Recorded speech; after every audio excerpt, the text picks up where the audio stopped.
Чингис сүжигт Номон хааны хийд.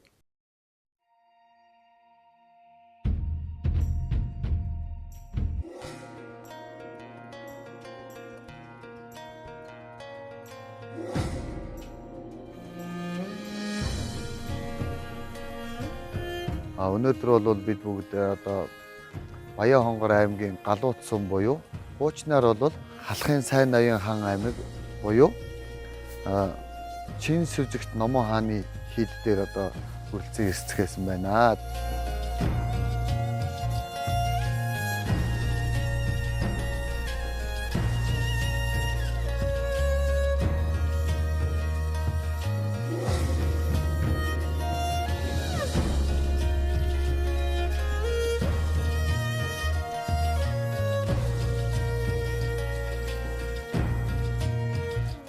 Баримт нотлогоогоор бол 500 орчим лам хуургууд өдөр тутамд одоо энэ цөм хийдэд маань шавлин сууж нар маань бол олон лам хуургуудад ном эрдмийг зааж сургаж энэ их сайхан уудам тал нутагт бол энэ гүн ухаан, ангаах ухаан, зурхайн ухаан, уралгын ухаан, тарны ухаан эдгээрийг бол одоо түгээн дэлгэрүүлж исэн маш том цөм хийдүүдийн нэг байсан байна.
Чингис сүжигт Номон хаан гэгэн 1701 оноос 1768 онд Орц цуугийн газар Эрдэнэ ном сууж ирээд Галахын сайхан нутагтаа сүм хийд барья гэж газар шинжиж яваад дээд дүүрэн хэмээх урд ураа мат устай ардаа маттай сайхан газар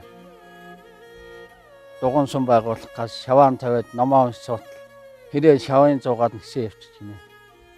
Тэгээд хэрэг дагаад яваад байтал энэ хүрээ байгаа газар шавын авцаа тавьчихсан байна. Шав тавьсан газрыг шинжиж үзвэл Эрдэнэ батсан луу хэлбэртэй эрхэм сайн газар байна гэдгийг шинжээд лууны хөөсөн дээр зөгчин дугнаа тааруулж байгуулсан төвтэй. Тэгээд зөгчин дугнаа байгуулчаад сан тэмээх газраас ганц модноос гал авч сангаан үүсгэж ийсэн тийм төвтэй. Тэр ганц мод нь одоо хүртэл байгаа.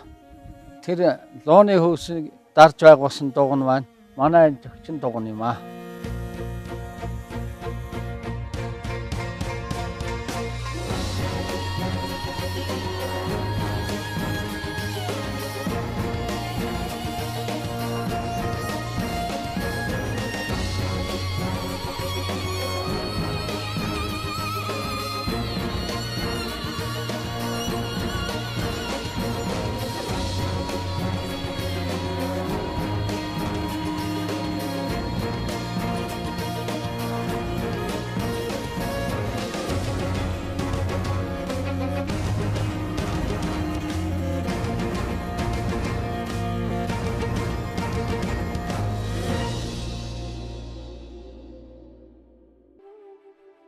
Өндөргийн зан узрын үед түүний шавь ламын гэгэний 1-р дүр лувсан данзан жансан Чингис сүжигт Номон хааны 1-р дүр Норов ширв.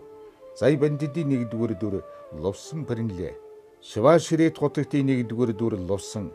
Дарб бандидын 1-р дүр Содов жамцнаар цаста төвдийн Дашлумб Сэраа зэрэг томоохон хийдэн шавлын сууж шашны гүн ухааны өндөр боловсрол олж эргэж ирээд Монголд сум хийд байгуулагч датсан сургуулийг үүсгэсэн Монголын шашны гүн ухааны хөгжилд ихээхэн нөлөө болж чаджээ. Түүнчлэн 20 дугаар зууны ихэр Эх хүрээний гүн ухаан шашныг сургуулийн сургалтаар олон тооны гавж нар төрсөн Чойрын гүн ухааны боловсрол хөгжлөрөн Монгол донд тэргүүлэх байр суурь эзлэх болсон байна. Чин сүжигт Номоо хааны хийдэд маань 3 сайхан хутагт хувилгаад тодорсон. Тэдгээрийн маань зуны ордон, лавиран, за цогчин дугуйн буюу өдөр тутмын уншлах хурдаг дугуйн сүмүүд маань бол одоо тэр чигээрээ хадгалагдсан үлдсэн байна. За энд миний ард бол одоо гүн ухааны Чойрын датсангийн сүмийн барилга байж байна. 1937 онд эвдэгдэж сүйтгэгдсэн мөртлөө одоо хүртэл одоо хэв загвар тэр донж төрх дээрээс нь одоо энэ өнгө будгийн хослолоо бас хадгалж үлдсэн тун гайхамшигтай маа. За тэнд бол одоо ангаах ухаан буюу Мамб датсангийн бас барилга маань байж байна. Бусад сүм хийдүүд маань тойр хэлбэрээр зөвхөн судалгаа шинжилгээ хийхэд л зориулагдсанаар үлдсэн байна да.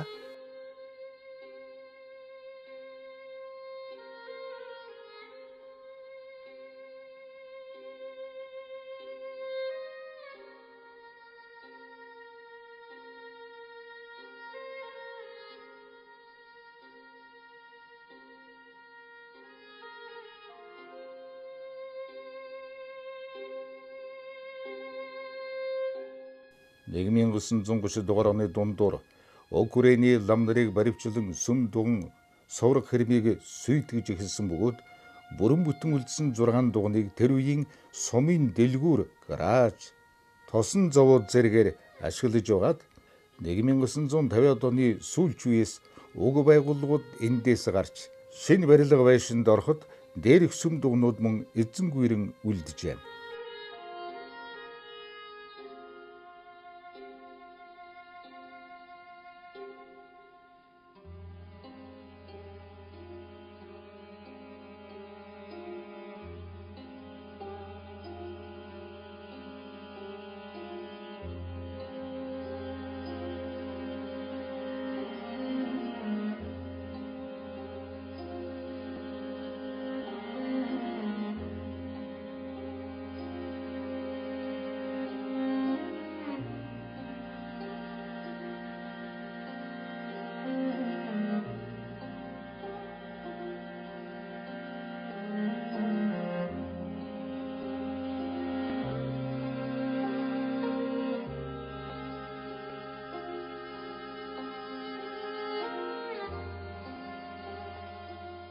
Дугаар зууны ихэр тус хийдэн 500 гаруй ховрогтай, 4 дацантай, 14 дугантай, 7 соврогтай.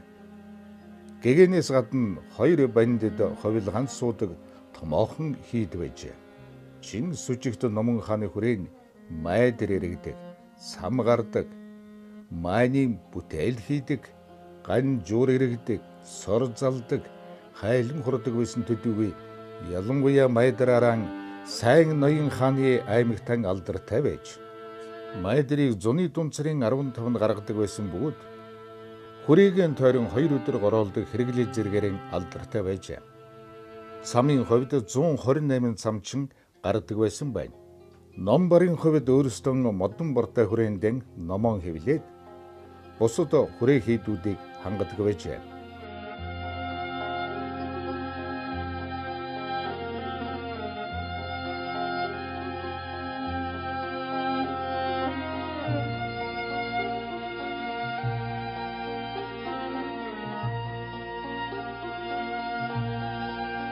Гэгэн өөрөө бурхан бүтээдэг уран хүн байсан төдийгүй энэ хүрээнд алдартай 3-аас 4 бурханчлал нар байсан байна.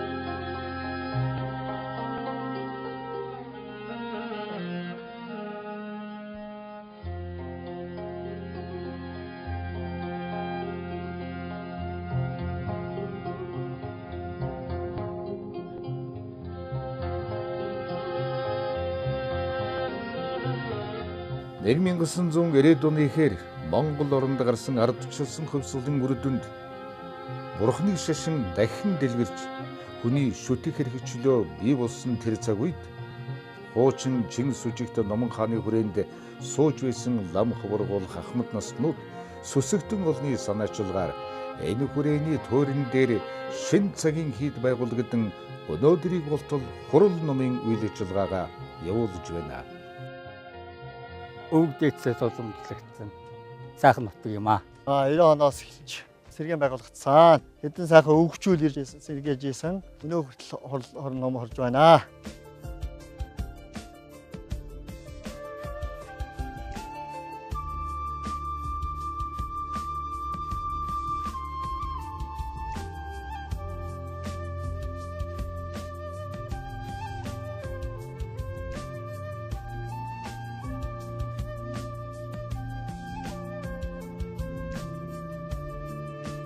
Хүрээний ламнар хийдийн орчмын цагаан даваатын голын эхний бүрэн хайрхан уул, согоо хайрхан уул хоёрыг тахихаас гадна Ямбат хайрхан, Сүмбэн хайрхан, мөн хийдийн хойд талын гэнийн цогтын овоо, Баян нуур зэрэг уул усыг тахдаг байжээ.